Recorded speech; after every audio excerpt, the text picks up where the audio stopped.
இந்திய வீடுகளில் சமையலுக்காக பயன்படுத்தப்படும் எல்பிஜி சிலிண்டர்களில் 2இல் 1 மேற்கு ஆசியாவிலிருந்து இறக்குமதி செய்யப்படுவதாக கூறப்படுகிறது.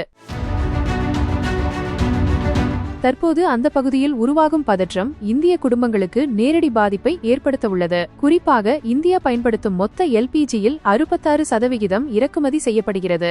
இதில் 95% மேற்கு ஆசியா, அதாவது சவுதி அரேபியா, ஐக்கிய அரபு எமிரேட்ஸ் மற்றும் கத்தார் ஆகிய நாடுகளிலிருந்து கிடைக்கிறது. இந்த நிலையில் அமெரிக்கா மற்றும் ஈரானுக்கு இடையேயான பதற்றம் எல்பிஜி விநியோகத்தில் பெரும் தடையாக இருக்கலாம் என தொழில்நுட்ப வட்டாரங்கள் எச்சரிக்கின்றன.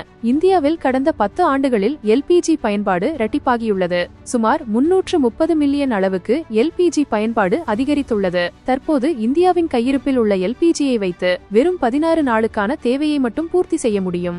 எல்பிஜியை அமெரிக்கா, ஐரோப்பா, மலேசியா மற்றும் ஆப்பிரிக்க நாடுகளில் இருந்தும் இறக்குமதி செய்ய இயலும். ஆனால் அது இந்தியாவை எட்ட அதிக நாட்கள் பிடிக்கும். மேலும் பைப் வழியாக தரப்படும் இயற்கை எரிவாயு இந்தியாவில் வெறும் 1.5 கோடி வீடுகளையே சென்றடைந்துள்ளது. அதனால் 330 மில்லியன் எல்பிஜி வாடிக்கையாளர்களுக்கு அது மாற்றாக அமைய முடியாது என்று கூறப்படுகிறது.